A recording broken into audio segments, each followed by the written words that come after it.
As we continue an extended focus on one another passages in the New Testament letters, I want us to take a look this morning at the word admonish, and it's actually connected to the word teach in Colossians chapter 3, verse 16. So there's a teach and admonish one another, and I really want to focus on the word admonish. So Colossians chapter 3, verse 16, let the message of Christ dwell among you richly, as you teach and admonish one another with all wisdom through psalms, hymns, and songs from the Spirit, singing to God with gratitude in your hearts.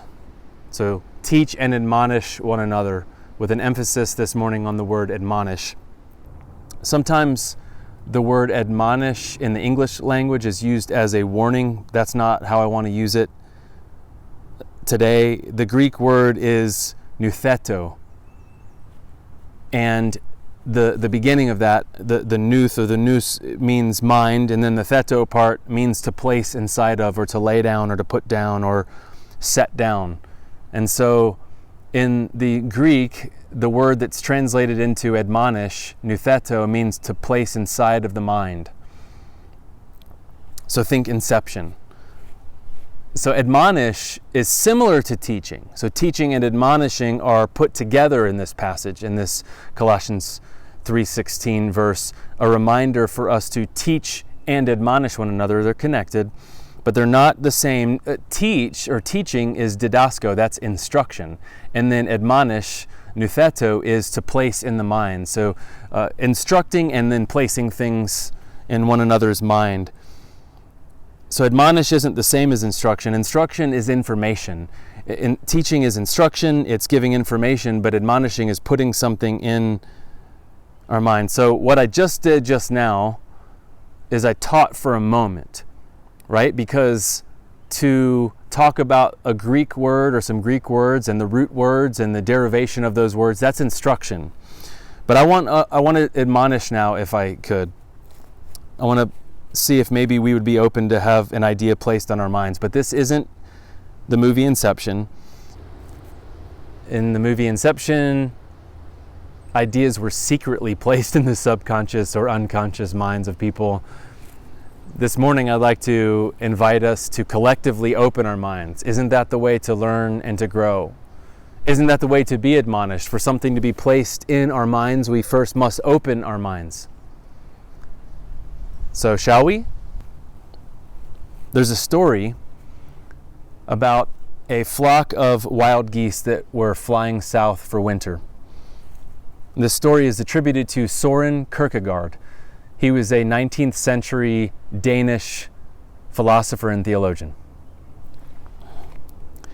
As the birds were heading to their winter destinations, an early snowstorm forced them to take shelter.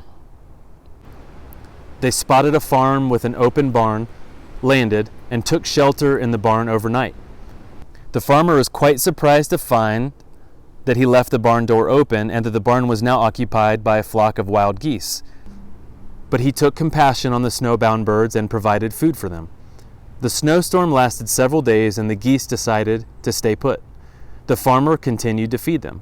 When the storm finally broke, the geese debated about whether or not to continue on their journey. Because the farmer had been so kind, they decided to stay a while. The farmer thought it was quite a novelty to have a flock of wild geese at his disposal, so he continued to provide for them. The arrangement worked for all parties involved, and the geese decided to stay the entire winter. When spring finally arrived, the birds had become acclimated to their new environment. The farm was quite a comfortable place to stay. There were ponds they could swim in, and they had plenty of food. So instead of flying north, the geese decided to stay the spring and summer too. Before long, this flock of wild geese had become completely domesticated. The seasons came and went, but the geese remained on the farm. And as the years went by, the geese began to feel a little guilty about what they had done to themselves. They'd see other wild geese fly south in the winter and remember the days when they had journeyed forth with that same reckless abandon. So, to ease their guilt, they devised a plan. Each year, as winter approached, the oldest goose stood before the family of geese to tell the story of the former days when they used to fly south for the winter. He recounted the trials and difficulties, as well as all of the great joys they encountered when they were wild.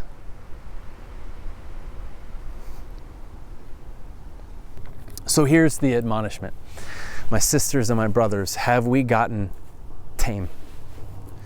Have we gotten so used to programs and rhythms and facilities that meet all of our needs that we've forgotten who we really are? Have we forgotten how wild we are to be?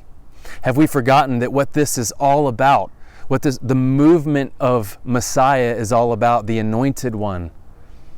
The Messiah, this word Mashiach means anointed, the anointed one, the one that places these new ideas in our minds. You see, because my sisters and my brothers, we have been given the mind of Christ. And we have all these ways that we were shown from 2,000 years ago about how the earliest followers of Messiah treated one another. But have we gotten so tame that we think we're supposed to just have our programs and have our facilities and just read stories and study original Greek words about how we used to treat one another this way?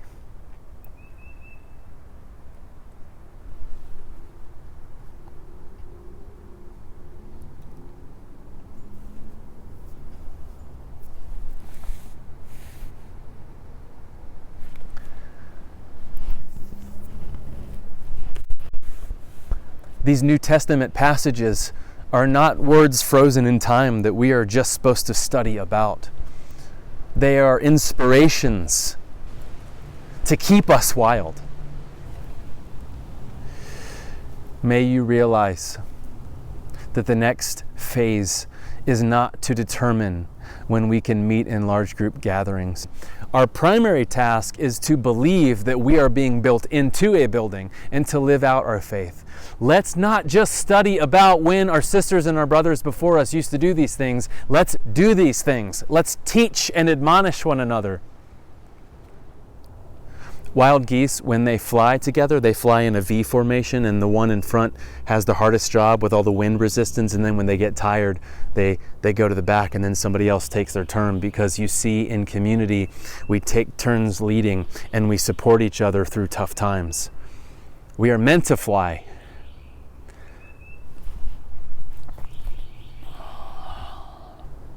And then, of course, when I think of wild geese, I think of Mary Oliver.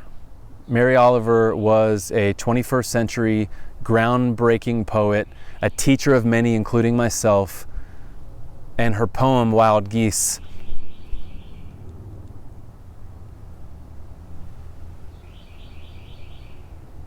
it got on the inside. Do you know? I'd like to read it now, and then we will hear her read it. You do not have to be good.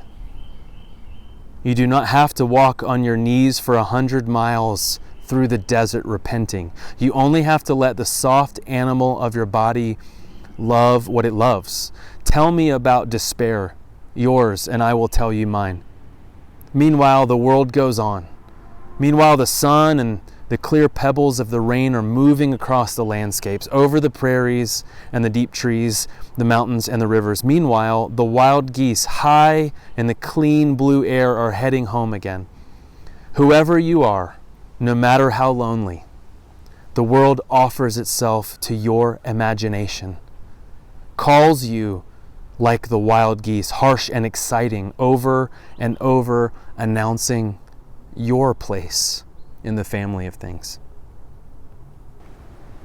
So my sisters and my brothers, may the Lord bless you and keep you and be gracious to you and turn his face towards you and shine his light on you and grant you with his peace.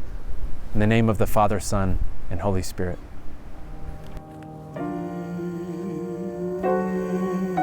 Wild geese. You do not have to be good. You do not have to walk on your knees for 100 miles through the desert repenting. You only have to let the soft animal of your body love what it loves. Tell me about despair, yours, and I will tell you mine. Meanwhile, the world goes on.